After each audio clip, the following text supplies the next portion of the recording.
The aim of this topic is to determine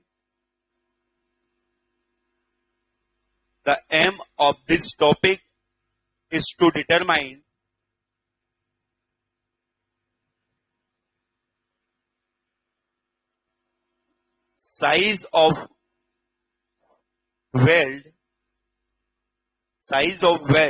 और मैं length बोला था, लेंथ आपको मैं पहले बता चुका हूं लेंथ कौन सी होगी, साइज ऑफ वेल्ड और leg of weld, leg LEG,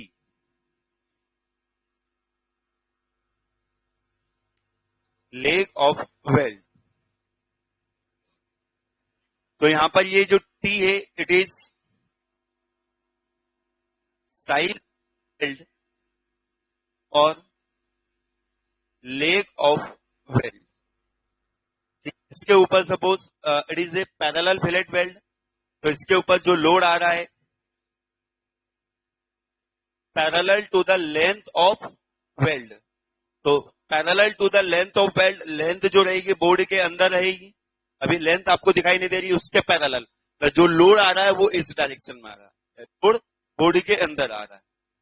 यहां पर अगर मैं बात करूं इस डिपोजिशन का जो क्रॉस सेक्शन है वो आपको कैसा दिखाई,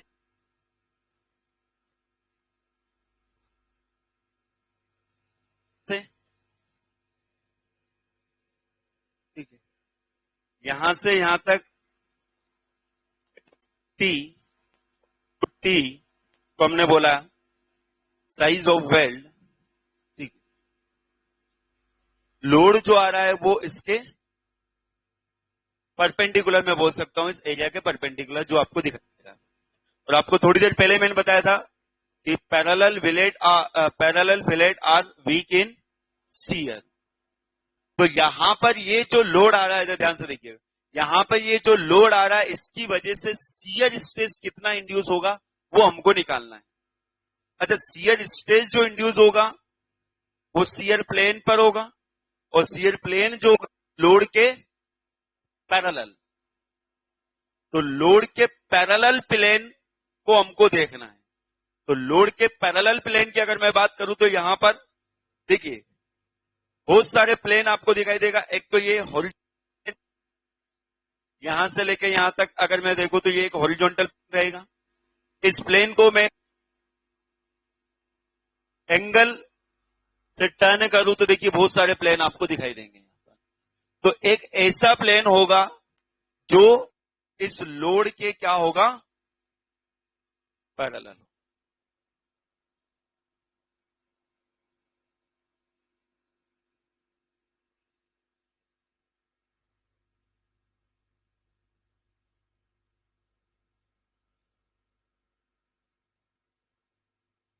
आएगा बीच में एक ऐसा प्लेन जो कि इस लोड के क्या होगा, पैरेलल हो। तो इस पर कितना स्ट्रेस इंड्यूस हो रहा है ये मुझे निकालना। तो देखिए यहां पर अगर मैं बात करूं, अगर मुझे निकालना है कितना स्ट्रेस इंड्यूस हो रहा है, तो सिंपल सी बात है कि लोड मुझे पता है, लोड कितना आ रहा है इस प्लेन के ऊपर, T लोड आ रहा है। प्लेन का एरिया कितना होगा, एरिया अगर मुझे निकालना है तो यहां से लेके यहां तक लेंथ जो होगी ये लेंथ ऑफ वेल्ड होगी और ये वाला डिस्टेंस मुझे पता होना चाहिए, समझ में। तो एक पर्टिकुलर एंगल पर ये वाला डिस्टेंस मुझे पता होना चाहिए। Suppose it is angle at theta. तो ये जो डिस्टेंस है इसको हम बोलते हैं थ्रोट ऑफ वेल्ड। आपने अगर प्रोडक्शन पढ़ा हो तो मैंने आपको बताया था थ्रोट। देखिए हम क्या निकालेंगे, मैक्सिमम इंड्यूस स्ट्रेस। इधर ध्यान से सुनिएगा, डिजाइन हम वर्स्ट सिचुएशन को एज्यूम करते हुए चलते, तो वर्स्ट सिचुएशन क्या होगी, जब एरिया क्या हो, मिनिमम। एरिया मिनिमम होगा तो मैक्सिमम स्ट्रेस इंड्यूस होगा। तो थ्रोट में थ्रोट किसको बोला गया है, मिनिमम गेप। आपको जब वेल्डिंग में पढ़ाऊंगा वहां पे बताऊंगा, थ्रोट का मतलब होता है मिनिमम गैप, मिनिमम डिस्टेंस के लिए वर्ड हम यूज करते हैं थ्रोट। तो यहां पर हमको प्लेन, ऐसा प्लेन निकालना है जिसका एरिया क्या हो, मिनिमम हो। तो एरिया मिनिमम हो तो लेंथ जो रहेगी यहां से यहां तक हर एक प्लेन की सेम रहेगी। तो हमको उसकी विड्थ, कौन सी विड्थ हम सिलेक्ट करेंगे जो मिनिमम से मिनिमम हो। समझ में आई? तो ये वो कहलाएगा आपका थ्रोट ऑफ वेल्ड, इसको हम डिनोट करेंगे एच से। अब देखिए, for particular angle, at any particular angle this H will be P upon sine theta plus cos theta. Sir ये क्या है, कैसे हुआ? देख लीजिए, if theta is 0 degree, theta is 0 degree, then H किसके बराबर होना चाहिए, टी के बराबर। अरे थीटा अगर 0 है तो ये एच टी के बराबर होगा। तो यहां पर पुट करिए थीटा 0, साइन 0 0, कोस 0 कितना होगा 1। तो ये एच किसके बराबर हो जाएगा, टी के बराबर। When theta is 90 degree, then this H becomes T.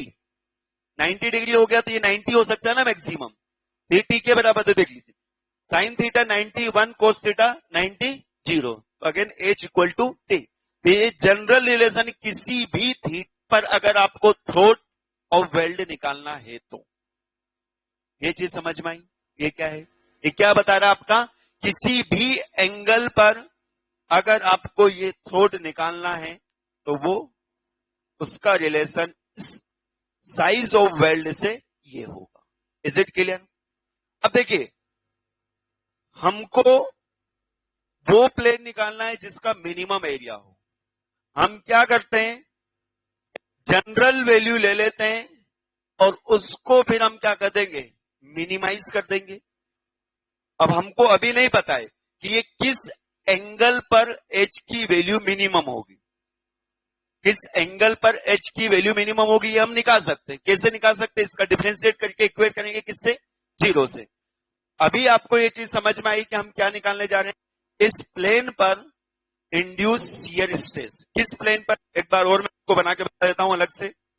इसके पैरेलल लोड आ रहा है P,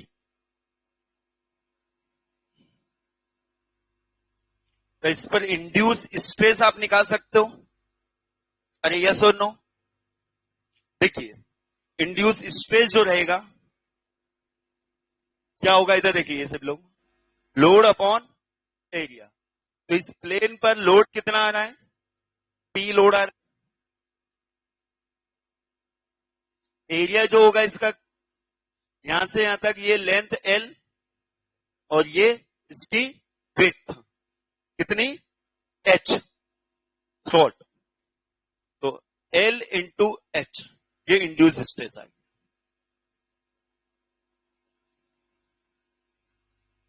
ये इंड्यूस स्ट्रेस को मैं H को रिप्लेस करके लिख सकता हूं T upon sine theta plus cos theta. अरे वो रिलेशन आप लोगों को समझ में आया? तो यहां पर टाउ इंड्यूस इक्वल टू, देखिए यहां पर मैं H की जगह लिखूंगा T upon sine theta plus cos theta. तो ये sine theta upon cos theta कहां जाएगा, ऊपर चला जाएगा। तो P into sine theta plus cos theta divided by L into T।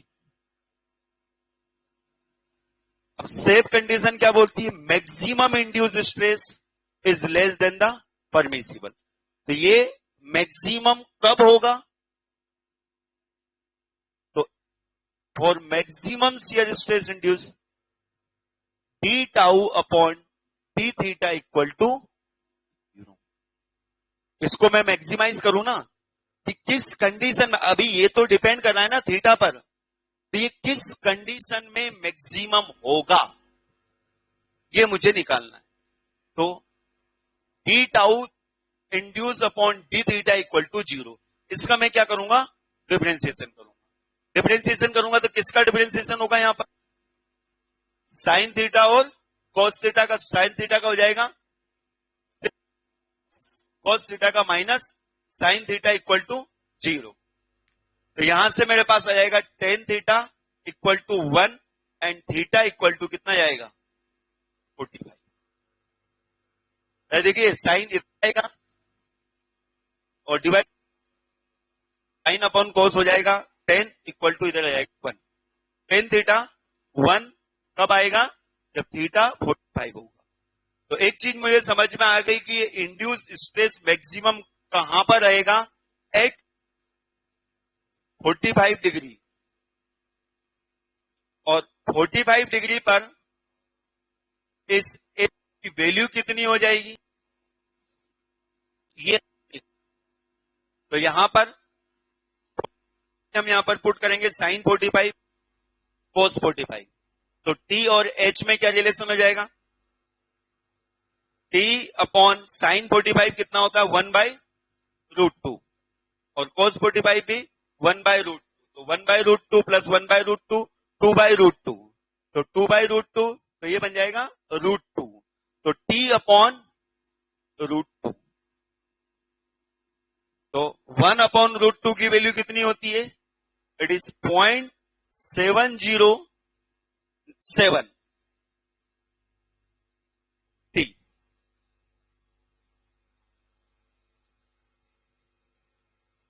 1/√2 0.707 T. तो हमेशा ध्यान रखेंगे जो थ्रोट होगा एट मैक्सिमम शियर स्ट्रेस जहां पर इंड्यूस होगा विच इज 0.070 टी के बराबर होगा। और मैक्सिमम शियर स्ट्रेस कब इंड्यूस होगा, at angle 45 degree and H equal to 0.707 T. It is a condition of tau maximum. इसकी कंडीशन कहलाएगी condition for tau max.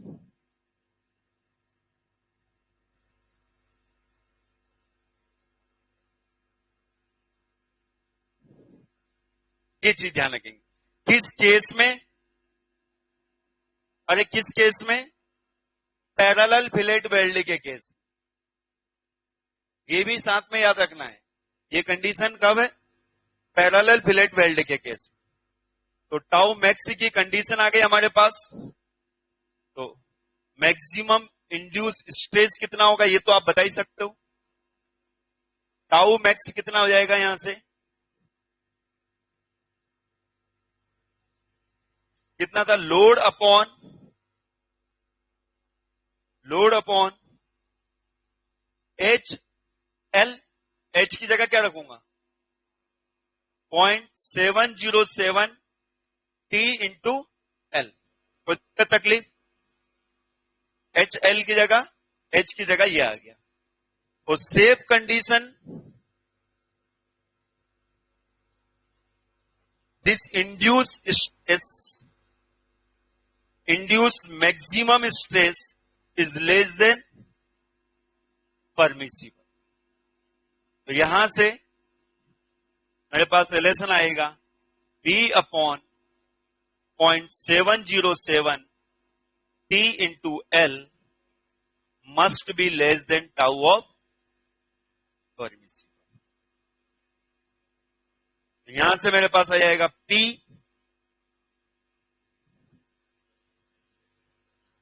is less than equal to 0.707 T into L into tau of permissible. तो P maximum 0.707 T into L tau of permissible। और ये P maximum क्या कहलाएगा, shear strength of single fillet parallel weld. Shear strength of single parallel fillet weld. Single क्यों बोला, क्योंकि deposit एक ही side किया, तो डबल में जस्ट डबल आ जाएगा। इसको हम बोलेंगे शियर स्ट्रेंथ ऑफ